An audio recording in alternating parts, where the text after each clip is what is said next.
Assalamualaikum warahmatullahi wabarakatuh. Waalaikumsalam warahmatullahi wabarakatuh. Selamat datang dalam program Kajian Hati bersama Ustadz Hilman Fauzi dan saya Fairuz Arafik yang akan menemani para jamaah yang ada di sini dan pemirsa yang ada di rumah dengan tema kita kali ini, mengetuk ridho langit dengan wasilah amalan bumi. Masya Allah, boleh silahkan Ustadz. Bismillahirrahmanirrahim. Assalamualaikum warahmatullahi wabarakatuh. Waalaikumsalam warahmatullahi wabarakatuh. Bunda, setiap kita diperintahkan untuk berdoa. Doa itu meminta, bukan memaksa. Maka dalam berdoa kita harus belajar ikhlas untuk melepas setiap lantunan doa kita hanya kepada Allah. Kenapa? Karena sesungguhnya yang paling tahu apa yang terbaik untuk kita siapa? Allah. Kita punya rencana, Allah punya rencana. Yakinlah, rencana siapa yang paling baik? Allah. Kita punya keinginan, Allah punya keinginan.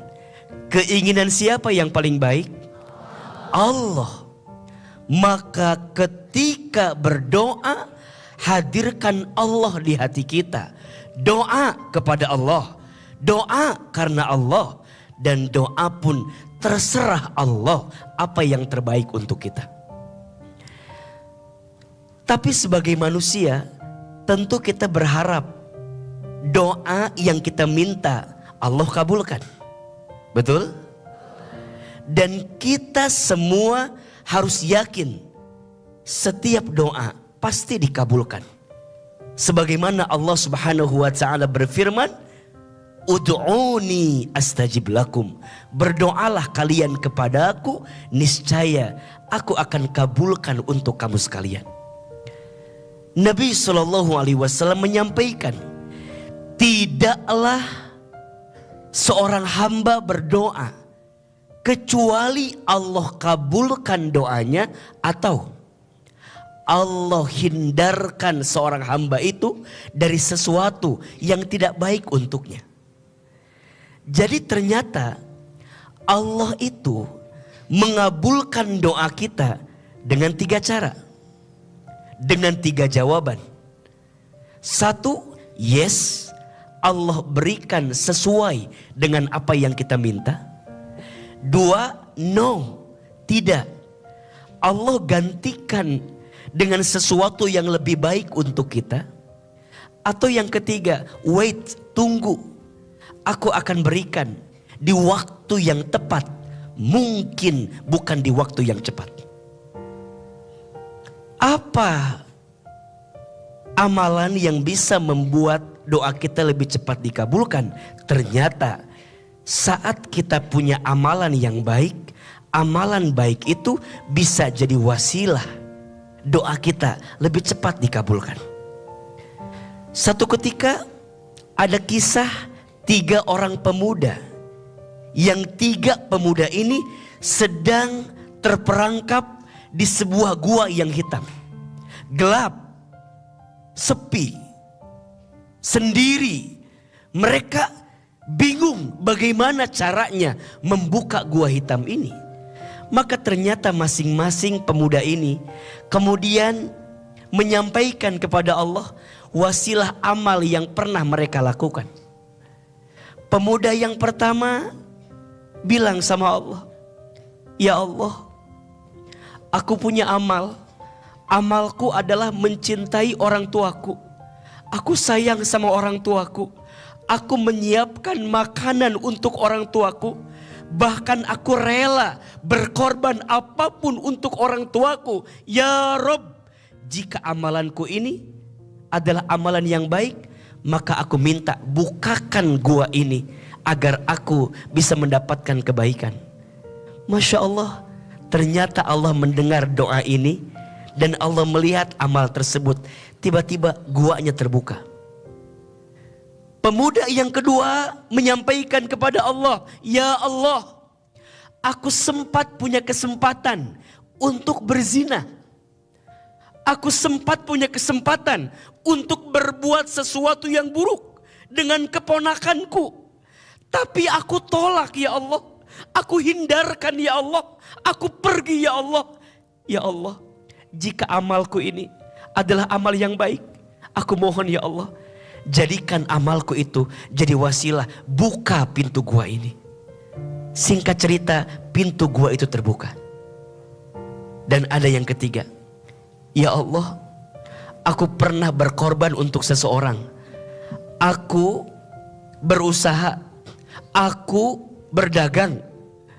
Dan tiba-tiba orang yang pernah menitipkan uang kepada aku, dia datang lagi dan ingin mengambil uangku. Padahal usahanya hasil aku. Tapi aku berikan semua uangku kepadanya ya Rob. Aku ikhlas ya Allah. Aku ridho ya Allah. Ya Allah, jika amalku ini adalah amal yang baik, bukakan pintu gua ini agar aku bisa selamat dari gua ini." Masya Allah, ternyata pintu gua itu terbuka karena amal yang pernah kita lakukan. Maka apa pesan yang ingin AA sampaikan? Sibuklah berbuat baik. Kita tidak tahu amal baik mana yang akan jadi wasilah doa-doa kita dikabulkan. Maka ini juga catatan, kalau ada di antara kita yang merasa sering berdoa tapi belum Allah kabulkan, coba tanya, mungkin yang kurang bukan doamu, tapi yang banyak adalah dosamu. Sehingga dosa itu menghambat doa dikabulkan, sebagaimana amal soleh mempercepat doa itu dikabulkan. Mudah-mudahan Allah mengijabah setiap doa-doa kita. Mudah-mudahan Allah mendengar setiap doa-doa kita. Dan mudah-mudahan setiap apa yang kita mintakan Allah perkenankan. Amin ya Rabbal Alamin. Kajian hati. Tenangkan hatimu. Ada yang mau nanya lagi nggak nih? Boleh Mbak yang kerudung abu-abu ya di sebelah situ. Assalamualaikum warahmatullahi wabarakatuh. Waalaikumsalam warahmatullahi wabarakatuh. Perkenalkan, nama saya Dila Pak Ustadz. Saya pernah menikah di tahun 2017 Pak Ustadz, dengan atasan saya pada saat itu ya Pak Ustadz. Ketika masa pacaran ya Pak Ustadz ya, semuanya memang terasa indah banget Pak Ustadz ya. Apapun dia baik, perhatian, kasih sayang. Namun setelah itu, setahun berpacaran, saya memutuskan untuk keluar kerjaan Pak Ustadz, karena kebetulan tidak boleh satu kantor. Kita memutuskan untuk menikah Pak Ustadz. Singkat cerita, setelah menikah banyak terjadi perselisihan, percecokan Pak Ustadz. Jadi saya baru tahu kalau memang suami saya suka main atau kayak game dengan teman-temannya. Ketika saya hamil Pak Ustadz, beliau bukan nemenin saya untuk kontrol, malah asik bermain PlayStation, dan sampai nafkah pun tidak diberikan. Dan yang lebih parah lagi, beliau taruhan Pak Ustadz uangnya. Dari situ saya bertahan karena saya pikir ya sudahlah, memang ini jodoh saya terima. Singkat cerita ya sudah melahirkan Pak Ustadz. Saya berharap beliau berubah, tapi masih sama aja. Bahkan ketika melahirkan pun beliau tidak ada di samping saya.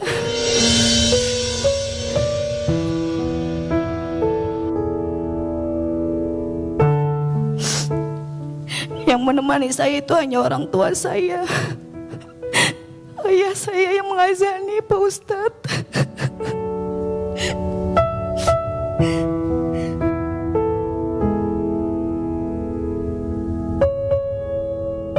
Beliau beralasan kerja, tapi tidak ada uang yang saya terima untuk persalinan. Semua orang tua saya yang support.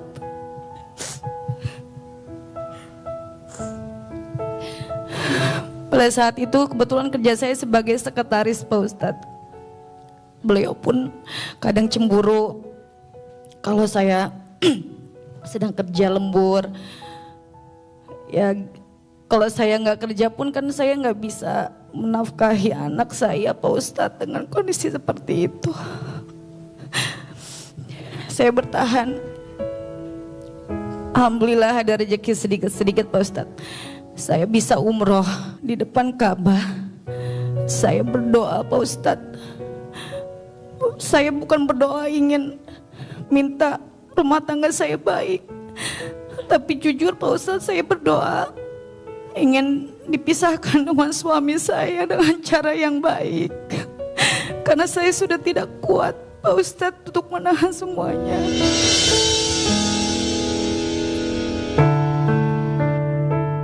Jujur, saya merasa saat itu ingin putus asa, tapi mungkin saya juga introspeksi diri Pak Ustadz, karena mungkin saya kerja, saya kurang melayani suami dengan baik. Ketika suami pulang mungkin saya sudah lelah, suaminya dilayani, saya mungkin gak bisa gitu Pak Ustadz.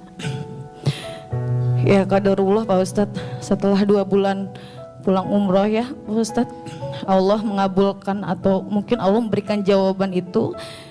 Saya ada telepon Pak Ustadz dari pinjaman online.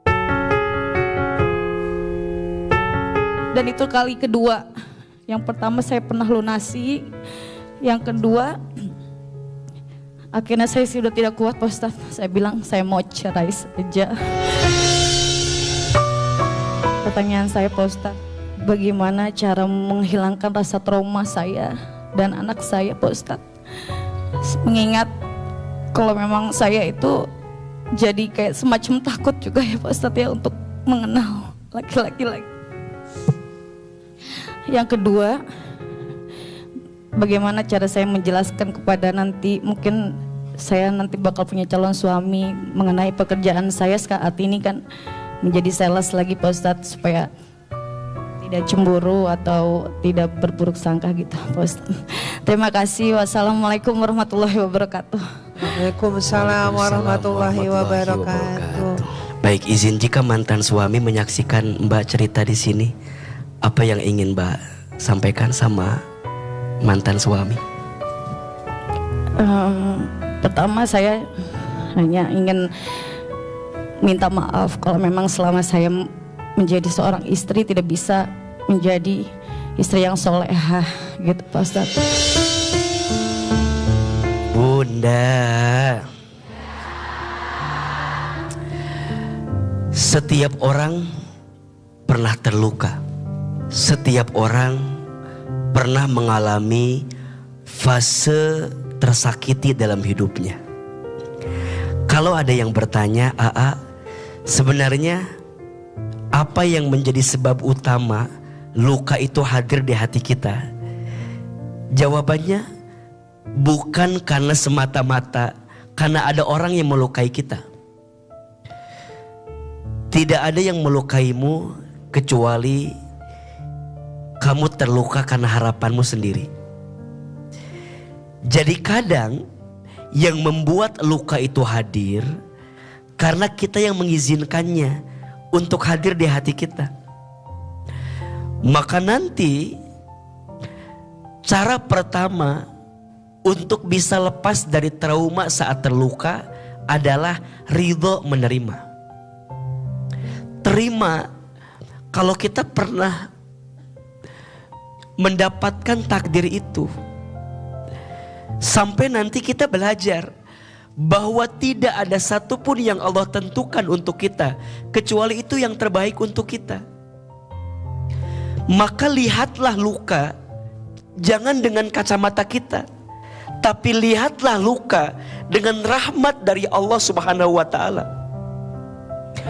Mungkin kamu harus ngalamin fase disakiti, dizolimi, dikhianati, dikecewakan. Biar apa? Biar kamu tahu bahwa cinta yang sejati bukan datang dari manusia yang bisa datang dan pergi, tapi cinta yang sejati datangnya dari siapa? Dari Allah. Maka disebutkan dalam Quran surat Al-Ankabut ayat 41. A'udzubillahi minasyaitonirrajim. Matsalul ladzina takhudhu min dunillahi awliya'a kamatsalil ankabut. Kata Allah, perumpamaan orang-orang yang berharap, yang bersandar kepada selain Allah seperti dia bersandar kepada rumahnya laba-laba. Wa inna awhanal buyut labaitul ankabut. Dan ketahuilah, tidak ada rumah yang paling lemah, tidak ada rumah yang paling rapuh kecuali rumahnya siapa? Laba-laba. Lau kanu ya'lamun, jika engkau mengetahuinya. Pesan yang ingin saya sampaikan, satu, terima dulu luka itu. Dan yang kedua, buktikan setelah kita berpisah dari luka, hidup kita bahagia. Jangan hancur lebur, jangan terpatah terluka dengan setiap luka yang pernah ada, tapi justru pilih dan pulih bersama Allah, sembah dan sembuh di jalan Allah. Disitulah kita menemukan kebaikan. Mbak, setelah kemarin kita belajar dari luka, yang kedua, jangan masuk kepada luka yang sama. Saya nggak tahu masalahnya apa kemarin, tapi mungkin mohon maaf, ini pengetahuan saya yang sederhana saja. Saya melihat mantan itu dalam tanda kutip mungkin cemburu sama Mbak. Mbak punya pekerjaan, pekerjaannya mohon maaf mungkin sebagai seorang sekretaris, mungkin interaksi bersama dengan atasan juga di sana ada, apalagi mungkin atasannya lebih tinggi secara penghasilan. Cemburu sehingga melampiaskannya dengan apa? Mengecewakan kita. Nah, maka nanti Mbak yang kedua, kalau nanti bertemu dengan seseorang lagi, Mbak sampaikan dari awal, pekerjaan aku ini, aku begini, aku begini. Nah, nanti ada rambu-rambu bagi perempuan setelah jadi istri saat dia bekerja.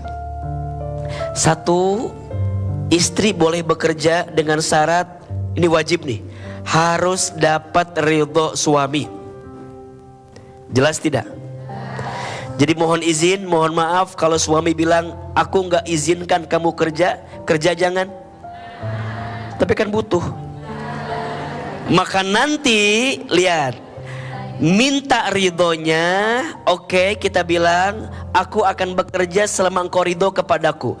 Tapi saat suami bilang jangan bekerja, maka kita boleh meminta kepada suami, kalau begitu cukupi kebutuhanku, agar aku tidak harus bekerja sebagaimana yang tadi aku sampaikan. Boleh tidak? Ingat ya, mintanya bukan banyak, tapi cukup. Yang kedua, kalaupun nanti dapat pekerjaan, kalau bisa cari pekerjaan yang meminimalisir interaksi dengan lawan jenis yang menimbulkan fitnah terhadap diri kita. Maka nanti kita sampaikan, pekerjaan aku izin tadi sales, aku mungkin ketemu customers yang seperti ini, seperti ini. Gimana? Boleh misalnya. Tapi kalau udah jam 5 sore ke atas, tutup HP, cukup interaksinya di jam kerja saja. Dan yang ketiga, kalau bisa, memang sebaik-baiknya tempat terbaik untuk perempuan di mana? Di rumah. Boleh bekerja, tapi jangan lalaikan kewajibanmu sebagai apa? Istri dan ibu dari anak-anakmu. Maka Mbak, semoga bisa mengambil hikmah dari semua yang pernah terjadi. Ya, mudah-mudahan nanti ketemu laki-laki yang tidak harus membuat Mbak bekerja lagi. Satu hadis mungkin harus sampaikan untuk kita yang masih gelisah urusan rezeki. Bismillahirrahmanirrahim. Inna ahadakum lan yamuta hatta yastakmila rizqahu. Sesungguhnya di antara kamu sekalian tidak akan diwafatkan oleh Allah sebelum habis jatah rezekinya. Semoga Allah lapangkan hatimu. Amin ya rabbal alamin. Pernah sampai di titik yang benar-benar terparah ya dari segi ekonomi, ya kan, sampai ya merasa tidak dihargain, ya kan, ngerasa gak percaya diri ya, menjadi istri yang tidak berguna, sempat menyalahkan seperti itu. Apalagi sampai hancurnya rumah tangga kan, siapa sih Kak yang mau kita nikah cerai ya.